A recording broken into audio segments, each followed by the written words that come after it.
네, 안녕하세요. 정변입니다. 안녕하세요, 최변입니다. 네, 오늘 홈플러스 이야기를 좀 해보려고 하는데요. 그 3월 4일에 이제 법원이 홈플러스에 대해서 회생 개시 결정을 내렸습니다.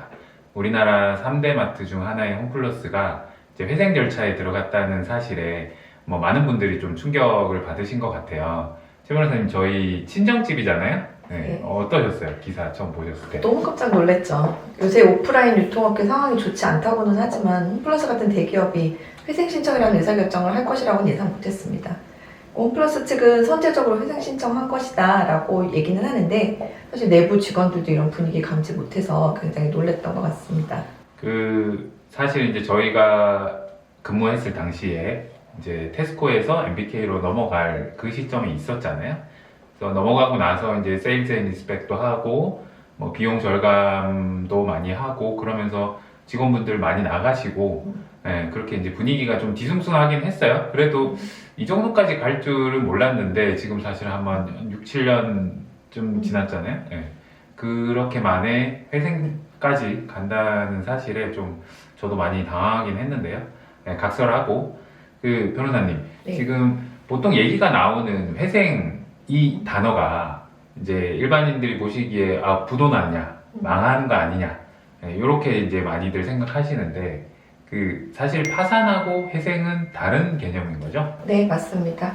그 회생과 파산은 기본적으로 재무 구조가 악화돼서 채무를 정상적으로 변제할 수 없는 기업이 진행하는 절차이긴 합니다.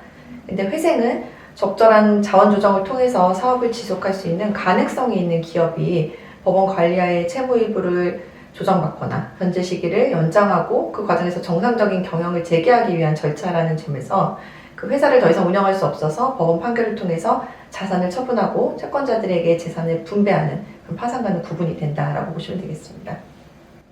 네. 그러면 지금 홈플러스는 이제 완전히 망한 건 아니고 이제 망할 것 같으니 좀 심폐소생술을 해서 살려보자라는 취지인 것 같아요. 그러면 지금 홈플러스는 회생 절차 중에 어떤 단계에 와 있고 그리고 앞으로 어떤 절차가 남아 있는지 설명을 좀 부탁드리겠습니다.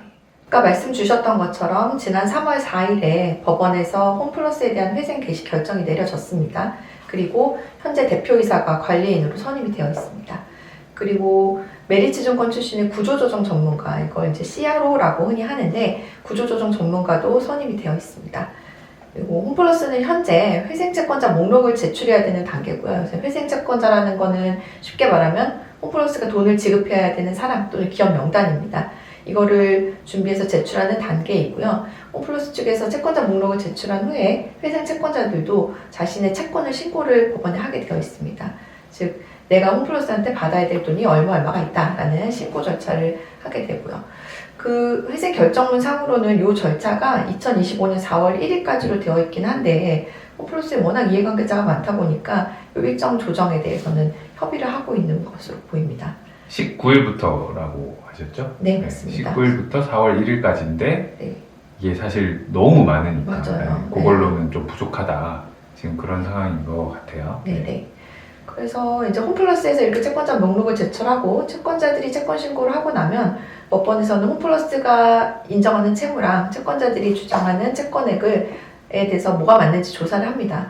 그러고 나서 홈플러스는 회생 계획안을 제출하고 법원에서 이걸 검토한 다음에 인가를 하게 되면 홈플러스는 그 내용에 따라서 회생 절차를 이행하게 됩니다. 네, 그 회생 절차가 이제 개시가 됐다. 그러면 사실 법률에 따라서 공익채권을 제외한 나머지 채권들, 그러니까 지금 말씀 주셨던 납품업체, 입점업체 이런 분들의 채권을 변제하는 것조차도 아예 금지가 돼버리는 거잖아요. 네. 그러니까 아예 막혀버리는 거죠. 네. 그리고 이분들이 권리 행사하는 것 자체도 제한이 되게끔 돼 있는데 그러면 이분들이 권리를 보장을 받으려면 어떻게 해야 되나요? 그러니까 회생 신청 전, 그러니까 3월 4일이죠. 그 전에 납품한 물품 대금이나 입점업체 판매 대금은 정산이 됩니다. 이거 이제 공익채권으로 분류가 돼서. 근데 그 이후에 정산받아야 할 대금은 회생채권으로 분류가 되어 있어서 법원의 허가 결정이 있기 전에는 정산이 되지가 않습니다. 그래서 납품업체나 입점업체는 법원에서 정한 기일에 본인의 회생채권을 신고를 하셔야 되고요. 아마도 납품업체의 납품과 입점업체의 지속은 홈플러스 영업의 가장 필수적인 부분이다 보니까 법원에서 특별한 사정이 없으면 인가를 해서 대금을 지급해라 라는 결정이 내려질 것으로 예측이 됩니다. 근데 보통 이제 회생 계획이 되면 사실 회생 계획을 이제 제출을 하게 되면 그 계획 안에 보면 채권을 날려버리는 게 많잖아요. 뭐 사실 그게 이제 회생의 목적이기도 하고 네. 채무자 입장에서 뭐 예를 들면 이제 홈플러스 입장에서 내가 부담해야 되는 채무들이 요만큼 있는데 그 중에 일부를 탕감해 주세요. 이게 이제 회생 계획인 거고 네. 그러면은 사실 채권자 입장에서는 요만큼에 있던 채권이 일부가 날아가는 건데 네. 그거를 납득하기가 쉽지 않지 않을까요? 그렇죠. 채권자 입장에서는 납득하기가 쉽지 않겠죠. 근데 이제 홈플러스가 회생이 잘 된다면 채권자들이 가진 채권이 모두가 변제가 될 거고 그 중에서 일부 채권자들은 매우 일부분만 변제를 받게 되는 경우도 발생할 수 있을 거고 이런 상황입니다. 그래서 많은 분들이 이게 맞냐, 나는 받을 수 있냐, 없냐 이런 질문들을 굉장히 많이 하시거든요. 근데 이제 이 회생 절차라는 거는 채권자들이 서로 양보하고 이해를 해서 회사를 살려보자, 이 회사를 지속할 수 있게 해서 살리자라는 게 취지이기 때문에 홈플러스는 그러한 취지에 맞는 법원의 결정에 따라서 회생 계획을 이행해야 되고 그렇기 때문에 일부 채권자들은 부득이하게 감내할 수밖에 없는 상황이 될 수도 있다라고 이해하시면 되겠습니다. 네, 제가 경험했던 이제 회생건 같은 경우에 네. 이제 채권자 측이셨어요. 네. 네, 그래서 하시는 말씀이 그거죠. 100% 채권 중에 처음에 30% 이제 회생 계획안이 통과가 돼서 네. 70%를 이제 날리고 30%만 받기로 했는데 그게 이제 갑자기 변경 계획으로 들어가서 네. 6%까지 떨어졌어요. 그래서 결국은 이제 뭐 100만 원 중에 예를 들어 네. 6만 원밖에 못 받는 그런 상황에 놓이게 되니까 네. 이게 좀 맞냐, 이거 따로 네. 청구 못하냐, 나머지 청구권 네. 금액에 대해서 네. 그런 이제 좀 질문을 하시더라고요. 근데 뭐 저도 그렇게 답변을 드렸어요. 어쩔 수 없습니다. 그렇죠. 회생 법률 그 규정의 취지 자체가 지금 그런 거잖아요. 망해서 한 푼도 못 받느니 6만 원이라도 받는 게 어디냐. 맞아요. 그런 취지긴 한데 네. 사실은 이제 마트는 너무 많은 다양한 채권자들이 있잖아요. 그렇죠. 특히 이제 일반 기업보다 마트는 특히나 더 많은 것 같아요. 뭐 그렇죠. 기본적으로 납품업체도 있을 거고 특히나 또 이제 그 마트 안에 들어가 있는 입점업체들, 그러니까 테넌트 임차인분들, 네. 그분들 대부분 이제 소상공인 분들이시잖아요. 네. 근데 이제 우리가 바깥에 일반적으로 있는 매장 같은 경우는 고객이 이제 가서 신용카드를 긁으면 그 대금이 신용카드사에서 그 매장 자체로 바로 이제 그렇죠. 대금이 쏴지는데 홈플러스 같은 경우는 그 매장으로 바로 쏴지는 게 아니고 본사를 통해서 이제 본사에서 차임을 공제하고 나머지 잔액을 본사가 그 임차인분한테 맞아요. 입점업체한테 네. 이렇게 정산을 해주는 그 네. 과정이 맞는 거죠? 네, 맞습니다. 그럼 소비자들이 매출을 이렇게 먼저 결제를 하시면 그 대금이 홈플러스 측으로 입금이 되고요. 홈플러스가 임차인들에게 정산을 해줘야 되는데 그 정산 주기가 60일이라고 저희가 알고 있습니다. 실제 좀 이 부분이 다른 유통업체에 비해서 길다라는 얘기도 지금 나오고 있거든요. 정산 주기 관련된 부분을 공정에서 한번 들여다보겠다라고 하는데 조금 늦은 감이 있죠. 네. 이제서야 이렇게 한다면. 그러면은 결국은 이분들이 갖는 이제 보증금 반환 채권이나 네. 아니면 지금 정산 채권 이것도 회생 계획에 들어가 버리면 뭐 심하게는 이제 5, 6%밖에 못 받을 수 있는 그런 가능성도 있는 건가요? 그렇기는 한데 지금 나와 있는 여러 가지 자료들에 의하면 홈플러스는 이제 부동산을 굉장히 많이 보유하고 있잖아요. 마트가 있는 그 부지.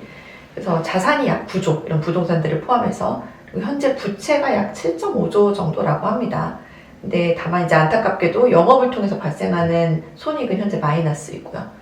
그렇다면은 부채를 줄이고 회생을 하기 위해서는 자산을 좀 처분을 한다던가 또는 홈플러스가 이제 대형마트뿐만 아니라 이제 조금 소규모 익스프레스 점포라고 하죠. 슈퍼 같은 이런 일부 사업부 매각, 온라인 사업부 매각을 한다던가 이런 매각 작업 등을 필요한 것으로 보이고요. 그러면 그렇게 하다 보면은 그 과정에서 납품업체나 입점업체에 손해가 발생할 가능성도 뭐 없다라고 말씀드릴 수는 없는 상황이겠죠. 그러면은 이분들 그러니까 이제 소상공인 분들만이라도 네. 사실은 뭔가 좀 보호해 줄 수 있는 제도가 있어야 될 것 같은데 어떠세요? 그 회생 관련된 법규에 보면은 소상공인이나 뭐 개인사업자, 중소기업에 대해서 우선 변제를 받을 수 있도록 법원이 허가해주는 절차가 있긴 합니다. 그러니까 정말 이 하루하루 매출 대금이 정상으로 그렇죠. 이루어지지 않으면 네. 어려움에 빠질 네. 수밖에 없는 소상공인, 개인사업자분들께서는 본인의 이런 사정을 회생 절차에 개입을 하셔서 적극적으로 법원, 또 이제 CRO라고 아까 이제 구조조정 전담자, 네. 그다음에 홈플러스 이런 이해관계자들에게 적극적으로 어필할 필요가 있는 상황이죠. 네.